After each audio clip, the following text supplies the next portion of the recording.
Meus irmãos, graça e paz seja convosco. A lição de hoje, o título é Sábios no modo de agir. Uma certa vez, Gandhi chegou a dizer assim: Eu poderia me tornar um cristão se não fosse por causa dos cristãos. Sabe, irmãos, o autor da lição aqui colocou uma coisa que é bem triste, mas é bem real. Muitas vezes somos tudo menos cristãos. Não há cortesia na linguagem, não há educação na maneira de se expressar com a outra, não há paciência para se ensinar ao outro ou trazer-lhe esperança. Olha o que Pedro fala: para que tenhais sabedoria, para que com mansidão sabeis dar razão aos outros da esperança que você tem. Às vezes, até falar de assuntos sociais não se tem equilíbrio na sua voz, não se tem controle emocional na maneira como se esboça certas coisas. Isso é muito triste, irmãos. Eu vejo isso muito no meio da igreja. Eu passei por várias igrejas e às vezes eu noto situações entre os irmãos em si. É um coração muito duro e uma forma de se expressar que parece que se esqueceu da educação. Sabe, a Bíblia fala que a graça era sobre os lábios de Cristo, ou seja, ele tinha palavras para enaltecer, auxiliar e trazer esperança. Lembra daquele paralítico de Cafarnaum? Se nós fôssemos analisar os estados emocionais das pessoas das quais Cristo curou, das quais ele trouxe um grande milagre, nós iríamos entender bem melhor a maneira como Cristo fazia e a maneira como devemos fazer. Claro que não seremos iguais a Jesus em sua totalidade, mas devemos procurar ao máximo imitá-lo em nossa esfera de vida. E quando eu falo assim, irmãos, eu não estou diminuindo, né? Porque na verdade o propósito é ser igual a Cristo. Tem até um hino que diz assim: ser igual a Cristo, diz-me como devo andar para ser qual Cristo. De fato, devemos ter isso como prioridade. E quando eu falo assim que não tem como ser em sua totalidade, é porque às vezes nós já olhamos ao nosso redor tanta coisa e até olhar para nós mesmos. Porque eu tenho que olhar para mim e dizer, meu Deus, como eu preciso do Espírito Santo para me tornar um cristão de fato verdadeiro. Isso é necessário. Devemos fazer valer, irmãos, cada oportunidade que Deus coloca em nossas vidas, no seu trabalho, na sua faculdade, no seu dia a dia, em sua casa, com os irmãos, aonde você estiver. Sempre peça a Deus, em uma oração, sabedoria para saber falar com os outros de maneira como o próprio autor fala aqui, o próprio Paulo fala aqui. No 4, versos 5 e 6, Paulo fala assim, que a vossa palavra seja temperada com sal. Na tradução NVT diz assim, ó, vivam com sabedoria, para que as suas conversas sejam agradáveis, a fim de que tenham resposta certa para cada um. A expressão agradável é a mesma coisa de sal.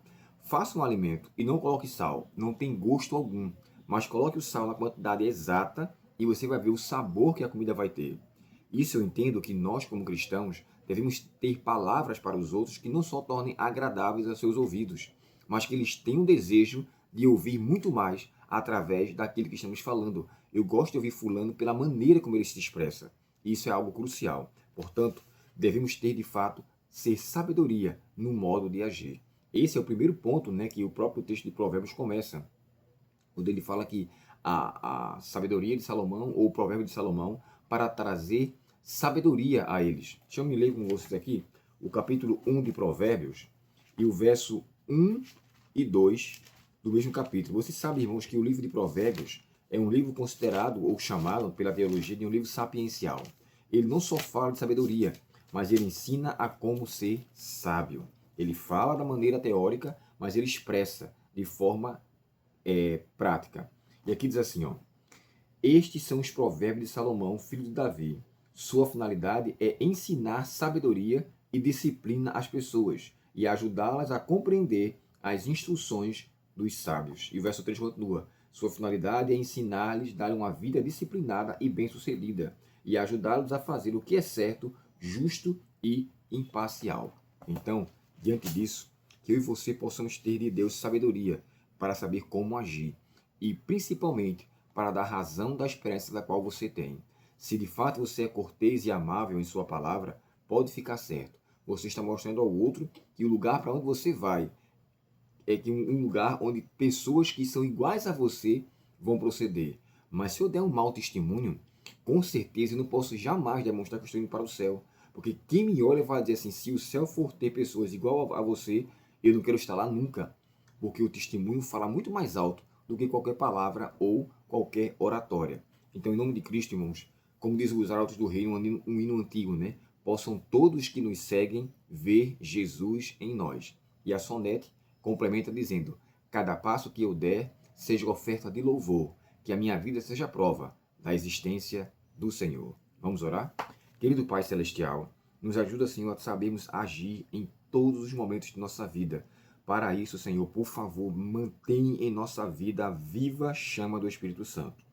Que essa pessoa maravilhosa nos faça lembrar da maneira cortês, amável, agradável, aprazível que devemos ter com os nossos irmãos, principalmente os que não fazem parte da nossa fé. Para isso, ó Deus, ajuda-nos a converter nossos lábios, nossos pensamentos, nosso tratamento. E, por favor, que em Cristo sejamos verdadeiramente novas criaturas. Dá-nos esta bênção, Pai, te pedimos, em nome de Jesus. Amém. Deus muito te abençoe. Tenha um ótimo dia na presença do nosso Pai Celestial. E lembre-se que a lição dessa semana, o título é Convivendo com os outros, principalmente com os de fora. Unidos no vínculo da paz, mantemos o amor vivo para que todos que nos seguem vejam Cristo em nós. Forte abraço, Deus abençoe você. Até o próximo estudo, na lição 13, a última lição. Até o próximo estudo, se Deus quiser. Até logo.